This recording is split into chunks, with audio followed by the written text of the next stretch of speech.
आपल्याला भूक किती आहे, आपल्याला कोणत्या पदार्थांनी त्रास होतो, कोणते पदार्थ चांगले पचतात, या सगळ्याचा विचार करून भोजन घेतलं पाहिजे. ठीक आहे. तर अशा प्रकारे ह्या आहाराचे सगळे नियम आहेत. यानंतर आपण निद्रेचा विचार करूया. त्रयोपस्तंभातला पहिला उपस्तंभ हा आहार होता. दुसरा जो उपस्तंभ आहे तो म्हणजे निद्रा. आता निद्रा कशी येते, आपल्याला झोप कशी येते, काय येते, निद्रेची उत्पत्ती कशी होते, तर सतत आत्मा, मन आणि इंद्रिय यांचा विषयाशी संयोग होत असतो. म्हणजे सतत आपण काहीतरी बघत असतो, बोलत असतो, काहीतरी कर्मेंद्रियांनी काम करत असतो किंवा खात असतो, ऐकत असतो. तर हे जे सगळ्या इंद्रियांचं जे काहीतरी सतत काम चालू असतं, ते म्हणजे इंद्रियांचा विषयाशी सतत संयोग होत असतो. आणि या सतत आत्मा, मन, इंद्रियाचा विषयाशी संयोग होऊन होऊन मन हे एक वेळ अशी येते की मन हे थकून जातं आणि मग ते इंद्रियांशी संयुक्त होऊ शकत नाही. त्यामुळं इंद्रिय सुद्धा विषय ग्रहणाला प्रवृत्त होत नाही. मन सुद्धा थकून जातं आणि शरीर सुद्धा थकून जातं. मग अशा वेळी जेव्हा ज्ञानेंद्रिय आणि कर्मेंद्रिय यांच्या मनाचा संयोग विषयाशी न झाल्यामुळं निद्रा उत्पन्न होते, म्हणजेच झोप येते.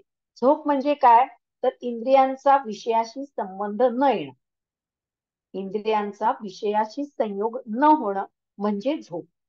अशी व्याख्या योगामध्ये सुद्धा सांगितलेली आहे आणि आयुर्वेदामध्ये सुद्धा सांगितलेली आहे. तर आता निद्रेचे प्रकार आहेत. निद्रेचे प्रकार किती आहेत, तर 4 प्रकार सांगितलेले आहेत निद्रेचे. त्याच्यामध्ये पहिला प्रकार जो आहे तो तमोभवा, म्हणजे सद्वृत्ताचे आचरण न करता पापकर्माचे आचरण करत राहिल्यामुळं तमोगुणाची वृद्धी होते. आणि मग तमोगुण शरीरामध्ये वाढला, मनामध्ये वाढला की मग अवेळी आणि अधिक प्रमाणामध्ये निद्रा येते, आळस उत्पन्न होतो आणि आपल्याला जाग आली तरी लवकर उठावंसं वाटत नाही. ती आहे तमोभवा निद्रा. नंतर श्लेष्म समुद्भवा. श्लेष्म समुद्भवा म्हणजे शरीरामध्ये कफ प्रकोप झाल्यामुळं अतिशय सुस्ती आणि तंद्री निर्माण होते. तर त्यामुळे जी निद्रा निर्माण होते कफ प्रकोप झाल्यामुळं, ती आहे श्लेष्म समुद्भवा निद्रा. नंतर आगंतुकी निद्रा. आगंतुकी म्हणजे असाध्य व्याधीमध्ये अरिष्ट लक्षण स्वरूप येणारी निद्रा. म्हणजे एखादा असाध्य व्याधी जर झाला असेल, की बाबा एखादा माणूस ज्याला कॅन्सर झालेला आहे किंवा एखाद्या माणसाला कुठल्याही आजाराची एक खूप सिरियस कंडिशन असेल, तर अशा व्याधींमध्ये अरिष्ट लक्षण स्वरूप म्हणजे काही कारण नसताना सतत निद्रा येत राहते, त्याला अरिष्ट लक्षण असं समजलंय. म्हणजे माणसाचा जेव्हा शेवट जवळ येतो एखाद्या असाध्य व्याधीमध्ये, त्यावेळी सततची निद्रा येते. तर ती जी निद्रा आहे ती आगंतुकी निद्रा म्हटलेलं आहे. नंतर श्रमसंभवा म्हणजे अधिक कष्ट केल्यानंतर शरीर आणि मन दोन्ही थकून जातात आणि विषय ग्रहणाची क्षमता नष्ट होते आणि त्यामुळे निद्रा येते. तर ती अतिश्रमामुळे जी येणारी निद्रा आहे त्याला म्हणतात श्रमसंभवा निद्रा. यानंतर सुश्रुतांनी 3 वेगळे प्रकार सांगितलेले आहेत. त्यांनी कुठले प्रकार सांगितले, तर तामसी निद्रा, स्वाभाविक निद्रा आणि वैकारिकी निद्रा. तामसी निद्रा म्हणजे प्रलय काळामध्ये किंवा आजाराच्या गंभीर अवस्थेमध्ये सगळी जी स्त्रोतस आहेत आपल्या शरीरातल्या, ज्या सगळ्या संस्था आहेत त्या कफानी व्याप्त होतात, म्हणजे कफानी अवरुद्ध होतात आणि त्यामुळं जी खूप डीप स्लीप म्हणजे साधारण बेशुद्धावस्था जवळजवळ, त्याला तामसी निद्रा असं म्हटलेलं आहे. नंतर स्वाभाविक निद्रा. स्वाभाविक निद्रा म्हणजे आपल्या मनाच्या प्रकृतीनुसार सात्विक प्रकृतीमध्ये मध्यरात्री जी गाढ झोप लागलेली असते त्याला स्वाभाविक निद्रा असं म्हणतात. मग आता स्वाभाविक निद्रेमध्ये सुद्धा सात्विक, राजसिक आणि तामसिक असे 3 प्रकार आहेत. म्हणजे अं खूप गाढ शांत जेव्हा झोप लागते आणि त्या झोपेतून उठल्यानंतर आपल्याला एकदम प्रसन्न उत्साही वाटतं, ती सात्विकी निद्रा. नंतर ज्या निद्रेमध्ये सतत मध्ये मध्ये जाग येत असते ती झाली राजसिक निद्रा, ती चंचल असते, कधी दिवसा येते तर कधी रात्री येते, कधी रात्री झोप येत नाही तर कधी दिवसा येत नाही, झोप लागली तर पुन्हा लगेच जाग येते. तर अशी जी चंचल निद्रा असते ती राजस प्रकृतीमध्ये असते. आणि तामसिक निद्रा म्हणजे तामस प्रकृतीमध्ये काय होतं की रात्रीची झोप घेऊन सुद्धा मध्ये मध्ये परत आणि दिवसा आपल्याला डुलक्या येत असतात, ती तामस प्रकृतीची निद्रा असं म्हटलं जातं. तर स्वाभाविक निद्रेचे हे 3 प्रकार आहेत: सात्विक, तामसिक आणि राजसिक. आणि तिसरा प्रकार जो सांगितलाय सुश्रुतानी तो म्हणजे वैकारिकी निद्रा. वैकारिकी निद्रा म्हणजे अतिश्रमामुळं कफ क्षीण होतो आणि वातप्रकोप होतो. आणि वातप्रकोप झाल्यामुळं काय होतं, निद्रा येत नाही किंवा निद्रा आली तरी लगेच पुन्हा जाग येते, सतत ती खंडित होत असते. तर अशी जी वातप्रकोपामुळे येणारी जी निद्रा आहे तिला वैकारिकी निद्रा असं म्हटलं जातं. तर ही वैकारिकी निद्रा जी आहे ती काय नॉर्मल निद्रा नाहीये. ती शक्यतो आजारपणामध्ये, ज्यांना निद्रानाशाचा त्रास आहे अशांना ती वैकारिकी निद्रा येते. त्यानंतर वाग्भटांनी सुद्धा ह्याच्यामध्ये अनेक प्रकार सांगितलेले आहेत. आता निद्रा ही का महत्वाची आहे? त्रयोपस्तंभातला एक एक उपस्तंभ आहे ना निद्रा, म्हणजे ती जीवनाचा आधार आहे निद्रा, म्हणजेच ती खूप महत्वाची आहे. तर का महत्वाची आहे? तर निद्रा आणि स्वास्थ्य यांचा खूप जवळचा संबंध आहे. तर निद्रा आणि स्वास्थ्य संबंध आणि युक्त निद्रेचे गुणधर्म हे इथे सांगितलेले आहेत. म्हणून आयुर्वेदामध्ये आहार, निद्रा आणि ब्रह्मचर्य याला त्रयोपस्तंभ म्हणजे जीवनाचे 3 आधार मानलेले आहे. आता आपल्या जीवनातलं जे सुख आहे किंवा दुःख आहे किंवा पुष्टी किंवा कृशता, बळ किंवा दुर्बलता, संभोग क्षमता किंवा क्षंडत्व, ज्ञान किंवा अज्ञान आणि जीवन किंवा मृत्यू, या सगळ्या ज्या गोष्टी आहेत त्या निद्रेवर अवलंबून आहेत. म्हणजेच योग्य नैसर्गिक निद्रा, शांत झोप जर लागली तर सुख, पुष्टी, बल, वृषता, ज्ञान, चांगल्या जीवनाची प्राप्ती होते. अर्थात जर निद्रा चांगली नसेल किंवा अनिद्रा म्हणजे झोप लागत नसेल शांत, तर याच्या उलट सगळे गुणधर्म आपल्याला पाहायला मिळतात. म्हणून योग्य निद्रा न येणाऱ्या व्यक्तींमध्ये अनेक प्रकारच्या शारीरिक आणि मानसिक विकृती उत्पन्न होत असतात. आणि म्हणून रात्रीचर्येमध्ये निद्रेला हे सगळ्यात जास्त महत्व आहे. रात्रीचर्या म्हणजे त्याच्यामध्ये रात्रीचर्येमध्ये 3/4 भाग रात्रीचर्येचा हा निद्रेचाच आहे. आता सुश्रुतांना निद्रेचे फायदे सांगताना मनुष्याला शरीर पुष्टी, बल, वर्ण, उत्साह, नंतर अग्नी प्रदीप्त होणं, आळस दूर होणं, धातू साम्य टिकून राहणं, असे सगळे निद्रेचे फायदे सांगितलेले आहेत. आता आहार सेवन करण्यापूर्वीची जी निद्रा आहे, म्हणजे जेवणाच्या आधी काही काही लोकांना झोप येते, तर जेवणाच्या आधीची जी निद्रा आहे ती निद्रा काय करते, तर पाषाणासारखे जड पदार्थ सुद्धा पचवू शकते. आणि कृश व्यक्तीचे वजन वाढवण्यासाठी निद्रा प्राकृत असणं ही अतिशय आवश्यक आहे. म्हणजे जर झोप शांत नसेल तर त्या माणसाचं वजन कमी होत जातं. आणि ज्याला झोप शांत, गाढ, भरपूर झोप लागते तो माणूस कधी कृश होत नाही किंवा बारीक होत नाही. म्हणून कृश माणसाला जर वजन वाढवायचं असेल तर त्यासाठी निद्रा ही आवश्यक आहे. निद्रेमुळं माणसाचं वजन वाढतं. पण स्थूल व्यक्तींनी किंवा ज्यांचं वजन जास्त आहे त्यांनी मात्र झोप ही कमी केली पाहिजे. रात्रीचर्येमध्ये निद्रेला सगळ्यात जास्त महत्व आहे. म्हणजे रात्र ही झोपण्यासाठीच असते. पण रात्री तुम्ही जर झोप न करता जर जागत राहिलात, रात्रीच्या जागरणामुळे काय काय होतं, तर रात्रीच्या जागरणामुळे काय होतं, तर शरीराचं पोषण व्यवस्थित होत नाही. रात्रीच्या जागरणानं प्राधान्यानं कफक्षय होतो आणि वातदोषाची वृद्धी होते.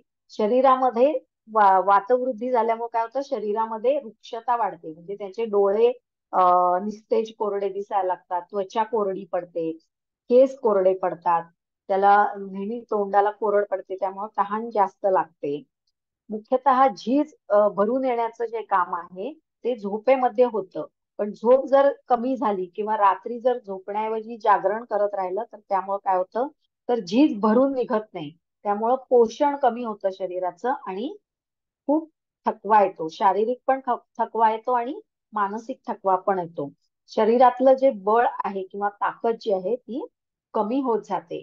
त्यानंतर व्याधी प्रतिकार शक्ती जी आहे ती व्याधी प्रतिकार क्षमता सुद्धा रात्रीच्या जागरणानं कमी कमी होत जाते. आणि त्यामुळं सतत छोटी मोठी आजारपणही चालू राहतात. आणि वृक्षतेमुळं मग डोळे कोरडे पडणं, जीभ कोरडी पडणं, तोंड कोरडं पडणं, त्वचा आणि केस कोरडे पडणं अशा तक्रारी वाढू लागतात. उष्णता सुद्धा शरीरामध्ये वाढू लागते. मग हातापायांच्या तळव्यांची आग होणं, आम्लपित्त होणं असे सुद्धा आजार रात्रीच्या जागरणामुळं होतात. म्हणून रात्री जागरण हे करू नये. कमीत कमी 7 तास तरी झोप ही आवश्यक आहे. तर रात्री जागायचं नाहीये, रात्री झोप घ्यायला पाहिजे. पण जसं रात्री जागरण करणं वाईट आहे, तसं दिवसा झोपणं सुद्धा वाईट आहे. ते अनैसर्गिक आहे दिवसा झोपणं. आयुर्वेदामध्ये फक्त ग्रीष्म ऋतूमध्ये, ऋतुचर्येत फक्त ग्रीष्म ऋतूमध्ये दिवसा झोप घ्यायला सांगितलेली आहे. बाकी कुठल्याही ऋतूमध्ये दिवसा झोपण्याची आवश्यकता नाहीये. कारण दिवसा जर माणूस झोपायला लागला तर दिवसा झोपल्यामुळे काय होतं, तर शरीरामध्ये अनावश्यक कफ आणि आम साठत जातो आणि त्याचे परिणाम हे दिसायला लागतात. मग कफाच्या अधिक्यामुळे मग प्रतिशय, कास, श्वास, अंग जड होणं, डोकं जड होणं, अंग दुखणं, भूक कमी होणं, नंतर वेगवेगळ्या प्रकारचे चर्मरोग होतात. सतत तंद्री येते. म्हणजे एक जो मनाचा जो अलर्टनेस आहे तो अलर्टनेस हा कमी होतो. म्हणून दिवसा झोपायचं नाहीये. दिवसाची झोप ही अनैसर्गिक अशी सांगितलेली आहे. पण काही लोकांना मात्र दिवसा झोप घेण्यास हरकत नाही. मग कोणत्या लोकांनी दिवसा झोप घ्यायला पाहिजे, तर पहिलं म्हणजे रात्री जागरण करणारे. म्हणजे आता जे काही सिनेमात काम करणारे, नाटकात काम करणारे जे कलाकार लोक आहेत, त्यांना रात्रीचं जागरण करावं लागतं. किंवा नाईट ड्युटी करणारे जे कर्मचारी आहेत, मग ते नर्सेस असतील किंवा कामगार असतील कारखान्यातले, की ज्यांना रात्री काम करावं लागतं, तर अशा लोकांनी दिवसा झोप घेण्यास हरकत नाही. त्यांना रात्री झोपच मिळत नाहीये, त्यामुळे त्यांना दिवसा झोप घेणं हे भाग आहे. त्यानंतर मद्यपान, स्त्री समागम, भारवहन, प्रवास या गोष्टी जे थकलेले आहेत त्यांनी सुद्धा दिवसा निद्रा घ्यावी. नंतर अजीर्ण, क्षयरोग, क्षीण आणि दुर्बल, लहान बालक आणि वृद्ध लोक या सगळ्यांना दिवसा छोटीशी झोप म्हणजे थोडा वेळ झोपण्यास परवानगी आहे. त्यानंतर अतिसार, तृष्णा, शूल, श्वास, पार्श हे व्याधी ज्यांना आहेत त्यांनी सुद्धा दिवसा झोप घ्यावी. नंतर मारामारीमध्ये दुखापत झालेले किंवा अपघातात दुखापत झालेले, मानसिक क्षोभ जर झाला असेल किंवा खूप प्रवास, खूप जागरण झालं असेल, क्रोध, शोक, भय या मानसिक आघातांनी जर एखादा थकला असेल, तर या सगळ्यांना सुद्धा दिवसा झोप घ्यायला हरकत नाही. याशिवाय ग्रीष्म ऋतूमध्ये काय होतं की सृष्टीमध्ये आदान कालामुळं वृक्षत्व आलेलं असतं. पूर्ण वातावरण जे बाहेरचं ते अतिशय वृक्ष झालेलं असतं आणि रात्र जी असते ती छोटी असते. ग्रीष्म ऋतूत रात्र लहान आणि दिवस मोठा असतो. त्यामुळं रात्री निद्रा कमी होते आणि त्यामुळं काय होतं, वातप्रकोप होतो. आणि या वातप्रकोपाचं किंवा वातसंचयाचं शमन करण्यासाठी म्हणून सर्वांनीच ग्रीष्म ऋतूमध्ये दिवसा झोप घ्यायला सांगितलेलं आहे. जर ग्रीष्म ऋतूत झोप घेतली तर वाताचा संचय जास्त होणार नाही आणि त्यामुळे पुढे वर्षा ऋतूमध्ये वातप्रकोप होणार नाही किंवा वाताची व्याधी हे होणार नाही. म्हणून ग्रीष्म ऋतूत सगळ्यांनीच दिवसा थोडी झोप घ्यायची आहे. आता दिवसा जर झोप घ्यायची आहे तर दिवसा कधी झोप घ्यायची आणि किती झोप घ्यायची, तर रात्री जेवढा वेळ जागरण झाला असेल त्याच्या अर्धा वेळ इतकी झोप दिवसा घ्यायला सांगितलेली आहे. आणि ते सुद्धा दुसऱ्या दिवशी कधी, तर अन्न ग्रहण करण्यापूर्वी म्हणजे जेवण करण्यापूर्वी निद्रा घ्यायला सांगितलेली आहे. जेवण झाल्यावर निद्रा घ्यायची नाही आहे, तर जेवण करण्यापूर्वी निद्रा घ्यायचा सांगितलेले आहे. आणि ते पण जेवढा वेळ जागरण झालं असेल त्याच्या अर्ध वेळ निद्रा घ्यायची आहे. आता जर जेवण झाल्या झाल्या झोप घेतली तर स्वस्थ व्यक्ती सुद्धा त्यामुळं अस्वस्थ बनतो.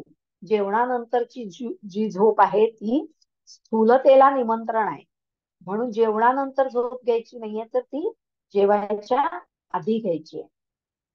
आता जर दिवसा निद्रा घेतली तर त्यामुळं काय होतं, वाढलेल्या वाताचं शमन होतं आणि दोष साम्य आणि धातू साम्य सुद्धा प्रस्थापित होतो. त्यानंतर वातप्रकोप जर झाला असेल तर क्षीण झालेल्या कफाचं पोषण होतं आणि वात कमी होतो, बल वाढतं, आयुष्य वाढतं आणि शरीराला काय आहे, स्थैर्य प्राप्त होतं. जर दिवसा योग्य प्रमाणात आणि अन्न ग्रहणापूर्वी निद्रा घेतली तर. आता दिवसा निद्रा कुणी घेऊ नये, तर कफ आणि मेदवृद्धी झालेले म्हणजे ज्यांचं वजन वाढलेलं आहे, ज्यांना कफज रोग झालेले आहेत, यांनी दिवसा निद्रा अजिबात घ्यायची नाहीये. त्यानंतर बाल आणि वृद्ध, लहान बालक आणि वयस्कर वृद्ध लोक या वयाच्या व्यक्ती ग्रीष्म सोडून अन्य ऋतूत सुद्धा दिवसा निद्रा घेऊ शकतात. परंतु जे बाल पण नाहीयेत आणि वृद्ध पण नाहीयेत, आजारी पण नाहीयेत, अशा सगळ्या नॉर्मल लोकांनी फक्त ग्रीष्म ऋतूत दिवसा निद्रा घ्यायची. इतर वेळी, इतर कुठल्याही ऋतूमध्ये, इतर कुठल्याही काळामध्ये दिवसा अजिबात निद्रा घ्यायची नाहीये. आता अनिद्रा, अनिद्रा म्हणजे काय, तर निद्रा नाश, ज्यांना झोपच येत नाहीये. बरेच लोक आता आजकाल असे आहेत की त्यांना निद्रा नाशाचा विकार जडलेला आहे, त्यांना झोपच नाहीये. तर काय कारण आहेत निद्रा नाशाची? निद्रा नाशाची काही शारीरिक कारण आहेत. तर ती म्हणजे सांधेदुखी, पाठदुखी, अंगाला खास सुटणे, स्त्रोतसांमध्ये आमामुळे अवरोध होणे, तर याच्यामुळं झोप येत नाही. वार्धक्यामध्ये काय होतं, पोषणाची गरज कमी झालेली असते आणि त्यामुळे आपोआपच निद्रा कमी होते. आता मानसिक कारणांमध्ये काम, क्रोध, लोभ या षड्रिपूंचा प्रभाव जेव्हा जास्त असतो, अशा वेळी निद्रा नाश होतो, म्हणजे झोप येत नाही. याशिवाय इतर कुठलेही जे गंभीर आजार आहेत, तर त्या गंभीर आजारांमध्ये सुद्धा, असाध्य आजारांमध्ये सुद्धा निद्रानाश होतो आणि झोप येत नाही. आता जर झोप नाही आली तर अनिद्रेचे परिणाम काय होतात, तर अनिद्रेमुळे काय होतं, तर वातप्रकोप होतो आणि मग वातप्रकोपाचे सगळे जे आजार आहेत ते सगळे होतात. आता आहाराचा आणि निद्रेचा काही संबंध आहे का, तर नक्कीच आहे. आहाराचा आणि निद्रेचा संबंध आहे. काही आहार असा आहे, काही पदार्थ असे आहेत की त्याच्यामुळे झोप येते आणि काही पदार्थ असे आहेत ज्याच्यामुळे झोप येत नाही. आता श्रीखंड जर पोटभर खाल्लं तर लगेचच झोप यायला लागते. तर तो कसा आहे, तो निद्राकर आहार विहार आहे. म्हणून स्वस्थवृत्तामध्ये निद्राकर आहार विहार आणि अनिद्राकर आहार विहार सांगितलेला आहे. म्हणजे अनिद्रेसाठी जर विशिष्ट कारण असेल तर ते दूर करावं. उदाहरणार्थ मानसिक ताण, मानसिक ताणामुळे जर झोप येत नसेल तर मानसिक ताण कशामुळे आहे त्याचं कारण शोधून काढावं आणि ते कारण जे आहे ते दूर करण्याचा प्रयत्न करावा. त्यामुळं मग झोप यायला सुरुवात होते. नंतर आहार. आता उत्तम तऱ्हेची चांगली झोप यावी यासाठी मनुष्यानं आहाराबाबत सुद्धा काही काळजी घ्यायला पाहिजे.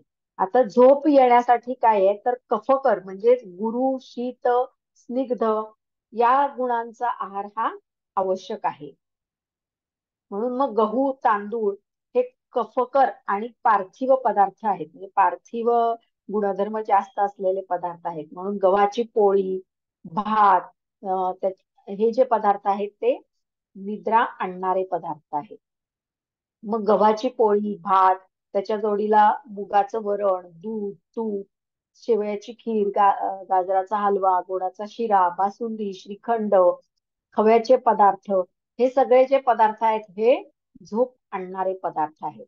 म्हणून जेव्हा झोपेची गरज असेल त्यावेळी हे असे पदार्थ सेवन करावे. आणि जर पचनशक्ती चांगली असेल आणि जर मांसाहारी व्यक्ती असतील तर त्यांनी मटणासारखा मांसाहारी पदार्थ हा खाल्ला पाहिजे. त्यामुळे सुद्धा त्यांना जास्त चांगली झोप येते. या उलट झोप न आणणारे पदार्थ कुठले आहेत, अनिद्राकर आहार कुठला आहे, तर सातत्यानं जर तुम्ही जंक फूड खात राहिलात, म्हणजे फरसाण, खारी, टोस्ट, चिवडा, शेव, बिस्किट यासारखे जर कोरडे पदार्थ तुम्ही खात राहिलात, तर त्यामुळं काय होतं, पोटामध्ये गॅसेस होतात आणि वात प्रकोप होतो, आणि वात प्रकोपामुळे काय होतं, झोप येत नाही. म्हणून कफ वाढवणारे जे आहार आहे तो निद्राकर आहार आहे, आणि वात वाढवणारे जे आहार आहे तो अनिद्राकर आहार आहे. एवढं लक्षात ठेवा. म्हणजे त्याप्रमाणे तुम्हाला उदाहरण म्हणून पदार्थ लिहिता येतील. त्याशिवाय कैरीचं लोणचं, वडापाव, मिसळ यासारख्या ज्या पदार्थ जे जे पदार्थ आहेत की जे खूप तिखट, मसालेदार आणि जळजळीत असे आहेत, तर या पदार्थांनी झोप लवकर येत नाही. याशिवाय अति प्रमाणात चहा पिणं, कॉफी पिणं किंवा अति प्रमाणात मद्यपान या गोष्टी सुद्धा झोपेला बाधा निर्माण करणारे आहेत, म्हणून त्या कटाक्षानं टाळल्या पाहिजे. आता हे झालं आहाराबद्दल. तर विहार, चांगली झोप येण्यासाठी विहार कसा असायला पाहिजे, तर प्राकृत निद्रा येणं, नैसर्गिक निद्रा येणं हा रात्रीचर्येमधला एक महत्वाचा भाग आहे. आणि दिनचर्या आणि रात्रीचर्या हे परिणामांच्या दृष्टीनं काय आहे, परस्परावलंबी आहे. म्हणजे तुमची जर दिनचर्या चांगली असेल तर तुमची रात्रीचर्या पण चांगली होईल, म्हणजेच रात्री झोप सुद्धा चांगली होईल. आणि तुमची जर दिनचर्या ही नियमाला धरून नसेल, किंवा त्यामध्ये तुमच्या शरीराचा विचार न करता तुम्ही जर नियमाविरुद्ध जर आहार विहार करत असाल दिवसा, तर मग रात्री झोप चांगली येत नाही. म्हणून दिनचर्या आणि रात्रीचर्या हे परस्परावलंबी आहेत असं म्हटलं जातं. आता रात्री जर झोप नाही चांगली आली तर दुसऱ्या दिवशी दिवसभर तुम्हाला प्रसन्न वाटत नाही, आणि तो परिणाम दिनचर्येवर होतो. ज्याचा दिवस चांगला असतो त्याची रात्रीची झोप सुद्धा चांगली होते, आणि रात्रीची झोप चांगली झाली तर दुसऱ्या दिवशी दिवस पण चांगला जातो. आता निद्रेमुळं काय होतं, तर निद्रेमुळं शरीराची झीज भरून निघत असते. आपण दिवसभरात मध्ये जे काही व्यायाम करतो, जे काही नोकरी व्यवसायामध्ये जे काम करतो, तर शारीरिक हालचाली होतात, मानसिक श्रम होतात, तर त्यामध्ये आपली जी काही शरीराची झीज होत असते, ती झीज रात्रीच्या शांत झोपेमध्ये ती झीज भरून येत असते. परंतु जर रात्री शांत झोप नाही मिळाली तर ही झीज भरून येत नाही, आणि उलट अशक्तपणा येतो, किंवा कामामध्ये उत्साह राहत नाही, भूक चांगली लागत नाही.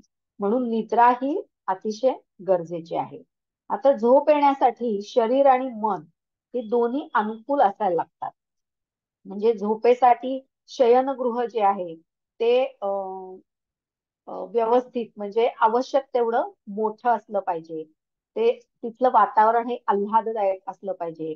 तुमचा जो बेड आहे तो असा खालीवर किंवा व्यवस्थित गादी नसलेला असा उपयोग नाही, तर अतिशय छान गादी, उबदार पांघरूण असं असलं पाहिजे. तर आणि मुख्य म्हणजे तिथं शांतता असली पाहिजे, म्हणजे गोंगाट, वाहनांचे आवाज, माणसांचे आवाज, तर तिथं असे कुठल्याही प्रकारचे आवाज नाही पाहिजेत. तर ती जागा शांत असली पाहिजे, तरच तिथे शांत झोप लागेल.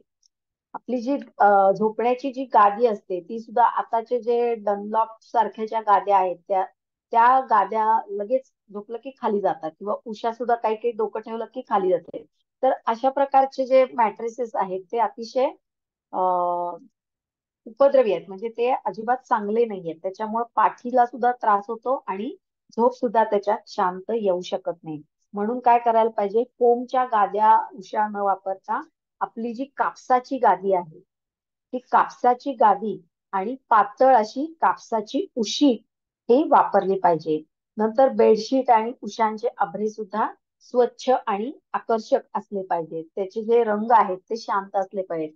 म्हणजे फिक्या रंगाचे म्हणजे पिस्ता कलर, लेमन कलर किंवा स्काय ब्ल्यू कलर किंवा व्हाईट कलर अशा प्रकारचे बेडशीट्स आणि उशांचे आभरे असले पाहिजेत. या उलट एकदम भडक केशरी, भडक लाल कलरचे जर भिंती असतील बेडरूमच्या, किंवा चादरी वगैरे जर अशा प्रकारचे असतील, तर असे प्रक्षोभक कलर जर असतील तर तिथे शांत झोप ही येत नाही.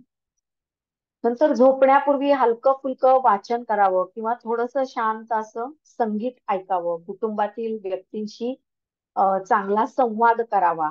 त्यामुळं काय होतं की दिवसभरात घडलेल्या ज्या काही बऱ्या वाईट गोष्टी आहेत त्या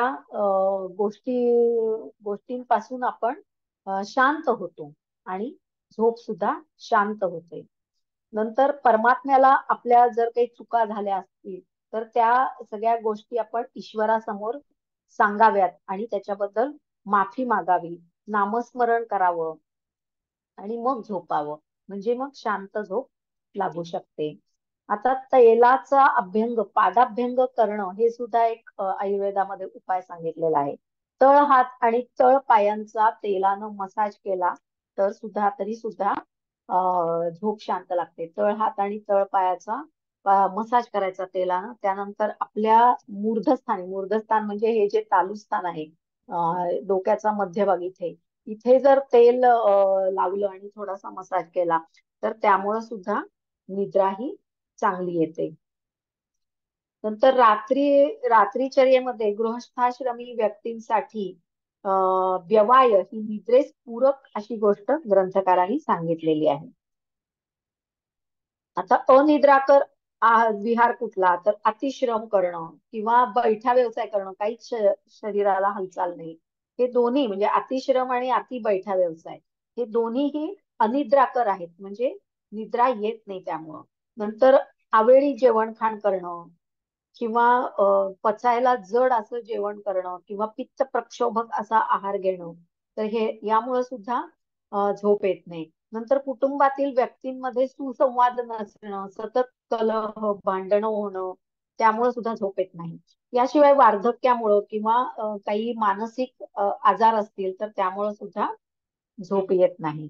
तर अशा वेळी सार्वदैहिक अभ्यंग, पादाभ्यंग, शिरोभ्यंग, क्षीरबला तेलानं शिरोधारा किंवा तक्रधारा या पंचकर्मातल्या काही उपक्रमांमुळं अनिद्रेच्या रुग्णांमध्ये लक्षणीय सुधारणा झालेली आपल्याला दिसून येते.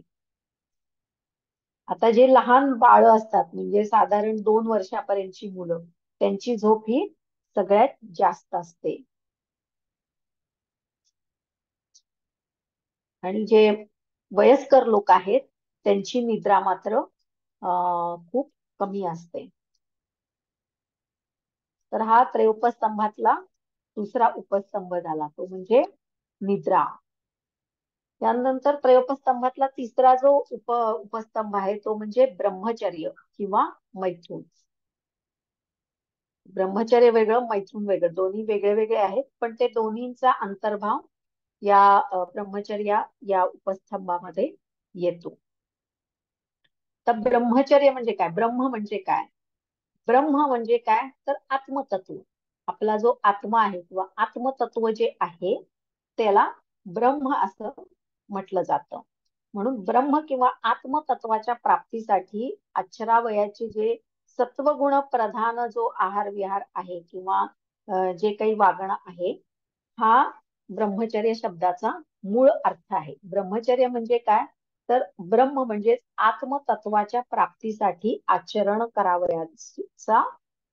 करावयाच्या गोष्टी, त्याला म्हणतात ब्रह्मचर्य.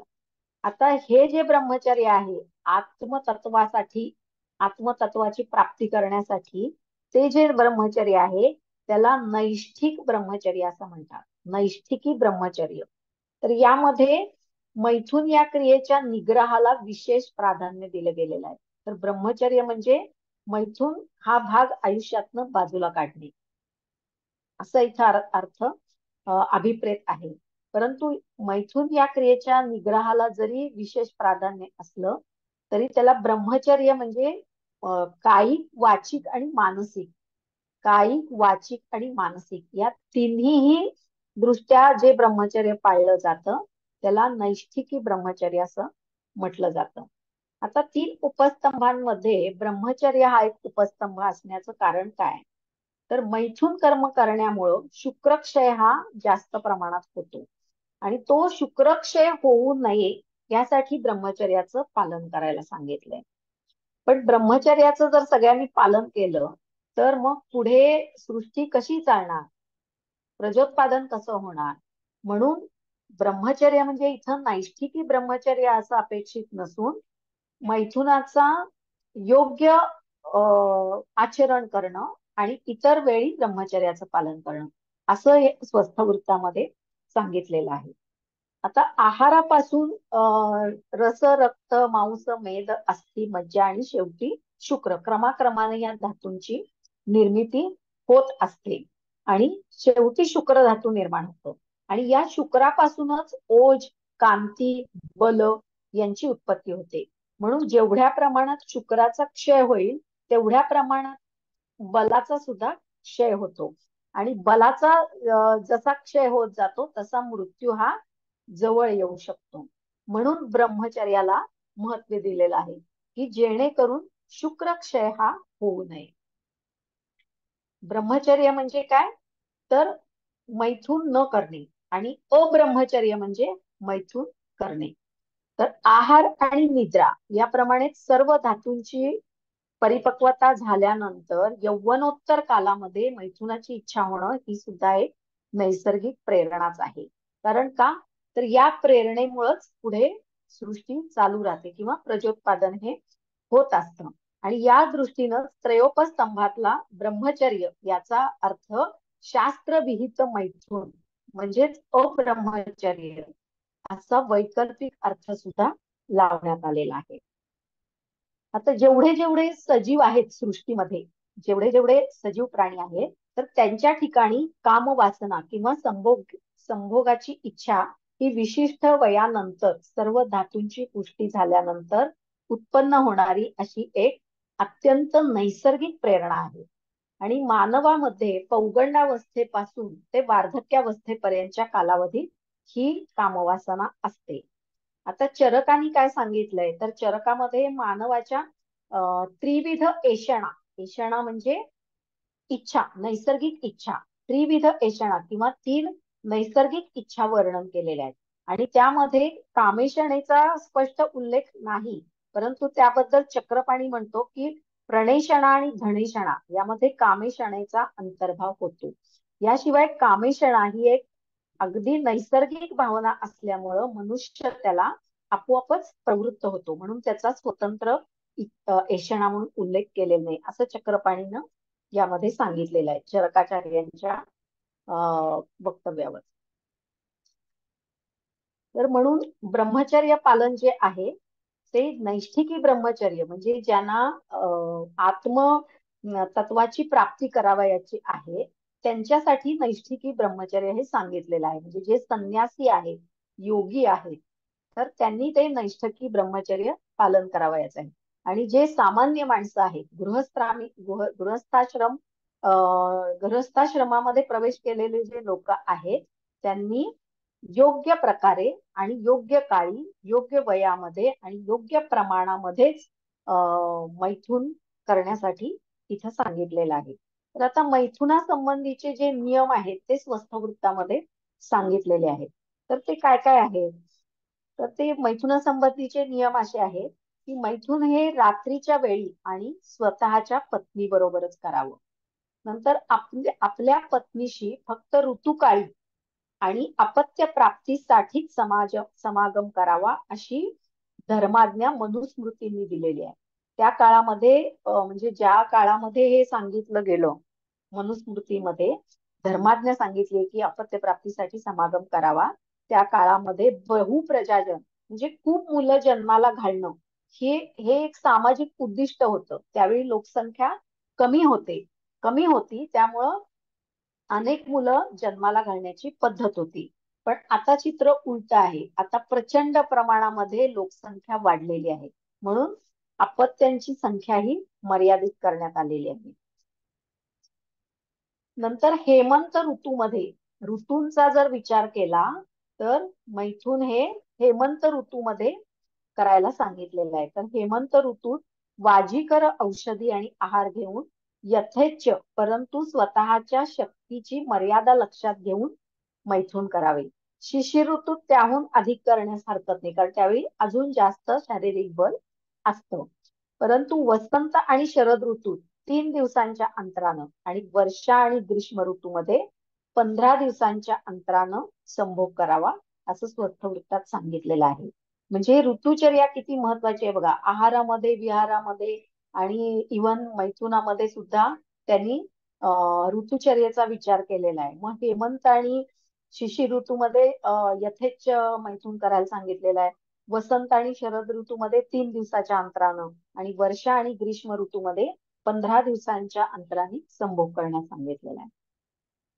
यानंतर कधी करू नये तर जेव्हा भोजन खूप झालेलं आहे, खूप जेवण पोटाला तडस लागेपर्यंत जर जेवण झालं असेल तर करू नये. नंतर भूक, तहान, व्याधी यांनी जर ग्रस्त असेल तरी करू नये. मलमूत्रादिकांचे वेगोदिरण झालेले नसताना करू नये. नंतर बाल अवस्थेमध्ये आणि वृद्धावस्थेत सुद्धा मैथून करू नये असं सांगितलेलं आहे. वेड्यावाकड्या स्थितीत, गलिच्छ ठिकाणी करू नये असं सांगितलेलं आहे. मग या बाबतीत स्वच्छतेचे सुद्धा नियम काही स्वस्तवृत्तामध्ये सांगितलेले आहेत. ते म्हणजे मैथुनानंतर जननेंद्रिय स्वच्छ धुवावं, स्नान करावं, शीत आणि सुगंधी द्रव्यांचा लेप लावावा, मधुर आहार, दूध, तूप, मांसरस इत्यादी सेवन करावं. म्हणजे मग मैथुनामुळे आलेला थकवा हा नष्ट होतो असं सांगितलेलं आहे. नंतर विधियुक्त मैथुन करणे हे शरीर आणि मनाचं आरोग्य टिकवण्यासाठी आवश्यक आहे. म्हणून अति निग्रहानं मैथुनेच्छा दाबून टाकण्याचा जर प्रसंग आला तर त्यामुळं काय होतो, शरीराचा आणि मनाचा क्षोभ उत्पन्न होतो आणि सातत्यानं जर हा वेग दाबून ठेवला तर उन्मादासारखे मानसिक व्याधी सुद्धा उत्पन्न होण्याची शक्यता असते. तर हे नियम झालेले आहेत. तर आता याचा पुढचा जो भाग आहे तो आपण उद्याच्या लेक्चरला बघूया.